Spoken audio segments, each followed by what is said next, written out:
ನಿಮ್ಮ ಮನೆ ಬಾಗಿಲಿಗೂ ಕೂಡ ಈ ರೀತಿಯ ಚೀಟಿ ಅಂಟಿಸಿದ್ದಾರೆ.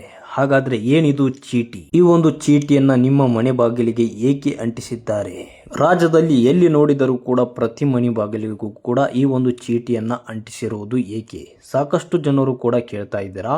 ಕರ್ನಾಟಕದ 2 ಕೋಟಿ ಮನೆಗಳ ಸಾಮಾಜಿಕ ಮತ್ತು ಶೈಕ್ಷಣಿಕ ಸಮೀಕ್ಷೆ ಅಂದರೆ ಜಾತಿ ಗಣತಿಗೆ ಸಿದ್ಧತೆ ಆರಂಭವಾಗಿದ್ದು, ಹಾಗಾಗಿ ಅಧಿಕೃತವಾಗಿ ಆರಂಭಕ್ಕೆ ಇನ್ನು 10 ದಿನ ಬಾಕಿ ಉಳಿದಿರುವಂತದ್ದು.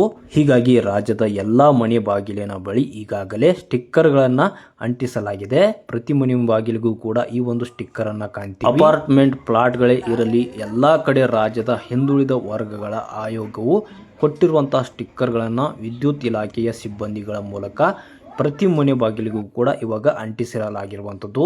ಹಾಗಾದ್ರೆ ಏನಿದು ಸ್ಟಿಕ್ಕರ್ ಅಂತ ನೀವು ಕೇಳೋದಾದ್ರೆ, UHDID ಎಂದರೆ ಯೂನಿಕ್ ಹೌಸ್ ಹೋಲ್ಡ್ ಐಡೆಂಟಿಫಿಕೇಶನ್. ಅಂದರೆ ರಾಜ್ಯದ ಪ್ರತಿ ಮನೆಗೂ ಕೂಡ ಒಂದು ಗುರುತಿಸುವಿಕೆಯ ಸಂಖ್ಯೆಯನ್ನು ನೀಡಲಾಗುತ್ತಿದೆ.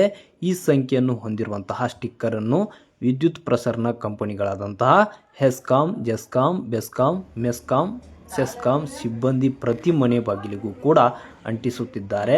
ಮನೆಯ ವಿದ್ಯುತ್ ಮೀಟರ್ ಸಂಖ್ಯೆ ಆಧಾರದ ಮೇಲೆ ಪ್ರತಿ ಮನೆಗೆ ಭೇಟಿ ನೀಡುತ್ತಾರೆ. ಅಲ್ಲಿ ಅವರು ಹೌಸ್ ಹೋಲ್ಡ್ ಐಡಿಯನ್ನು ಜನರೇಟ್ ಮಾಡಿ ಸ್ಟಿಕ್ಕರ್ ಅನ್ನು ಅಂಟಿಸುತ್ತಾರೆ. ಈ ಸ್ಟಿಕ್ಕರ್ ಮೇಲೆ UHDID ಸಂಖ್ಯೆ, QR ಕೋಡ್ ಮತ್ತು ಇತರ ಮಾಹಿತಿಗಳು ಇರುತ್ತವೆ.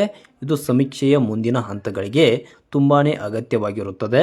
ಈ ಒಂದು ಸ್ಟಿಕ್ಕರ್ಗಳ ಮೂಲಕ ಜಾತಿ ಗಣತಿಯನ್ನು ಕೂಡ ಇವಾಗ ಸರ್ಕಾರವು ಪತ್ತೆ ಹಚ್ಚುವಲ್ಲಿ ಕೂಡ ತುಂಬಾನೇ ಅನುಕೂಲಕರವಾಗಿ ಈ ಒಂದು ಚೀಟಿಗಳನ್ನು ಅಂಟಿಸುವ ಮುಖಾಂತರ ಪ್ರತಿ ಮನೆ ಬಾಗಿಲಿಗೂ ಕೂಡ ಈ ಒಂದು ಸ್ಟಿಕ್ಕರ್ಗಳನ್ನು ಕಾಣಬಹುದಾಗಿದೆ.